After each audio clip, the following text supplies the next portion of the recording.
नमस्ते। अद्यतनपञ्चाङ्गं विश्वावसु संवत्सरः दक्षिणायनं शरदृतुः आश्विनमासः कृष्णपक्षः अष्टमीतिथिः पुनर्वसु नक्षत्रं सोमवासरः सूक्तिः पदं हि सर्वत्र गुणैर्निधीयते गुड क्वालिटीस् लीव अ मार्क एव्रीवेयर। अद्यतन कथा भीमसेनः आञ्जनेयः च। एकदा पाण्डवाः वनवासनिर्बन्धिताः आसन्। ते रमणीयेषु काननेषु निवासम् अकुर्वन्। एकदा द्रौपदी वायुना आनीतं सुन्दरं पुष्पम् एकम् अपश्यत्। तस्य पुष्पस्य गन्धम् अग्राह्य अमुह्यत्। ततः सा द्रौपदी पतिं भीमसेनम् अवदत्, एतादृशानि रमणीयानि पुष्पाणि बहूनि मह्यम् आनयतु इति। भीमसेनः अहमेव लोके बलवान् इति गर्वयुक्तः। सः द्रौपद्यै पुष्पाणि आनेतुम् उत्साहेन प्रातिष्ठत। सः बहुत्र अन्विष्य अन्ते एकस्मिन् उद्याने तानि पुष्पाणि दूरात् ऐक्षत। यदा उद्यानं प्राप्तुं सः उद्युक्तः तदा मार्गे शयानम् एकं कपिम् अपश्यत्। तस्य कपेः पुच्छः भीमसेनस्य मार्गे प्रत्यरोधयत्। गर्वी भीमसेनः तस्य समीपं गत्वा, अरे दुष्टवानर, तव पुच्छः मार्गं प्रतिरोधयति। अहम् एतेन मार्गेण गन्तुम् इच्छामि इति अवदत्। तदा सः वानरः अवदत्, भोः, अहम् अतीव वृद्धः, अत्र वने निवसामि, अतः उत्थातुं मम शक्तिः नास्ति। अतः त्वमेव मम पुच्छम् अपसार्य गच्छ इति।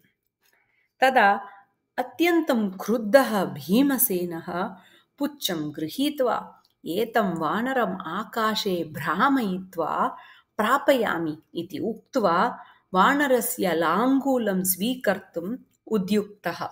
किन्तु बहुधा प्रयत्नं कृत्वा अपि सः पुच्छस्य दूरीकरणे पराजितः अभवत्। एतेन भीमस्य गर्वभङ्गः जातः। सः वानरः प्रति, कपिश्रेष्ठ, महता प्रयत्नेन अपि भवतः पुच्छं चलितुमपि अहम् अशक्तः भवामि। भवान् न सामान्यकपिः इति प्रतिभाति। कृपया वदतु, भवान् देवः वा, गन्धर्वः वा, सिद्धपुरुषः वा इति प्रार्थयत। सः कपिः शान्तः उत्तरं प्रायच्छत्, भोः, अहमेव आञ्जनेयः, अहमपि वायुपुत्रः इति कारणात् तव भ्राता भवामि। तव गर्वभङ्गं कर्तुमेव मार्गं प्रत्यरोधयम् इति। ततः आञ्जनेयः भीमं बहुभिः आशीर्भिः अन्वगृह्णात्।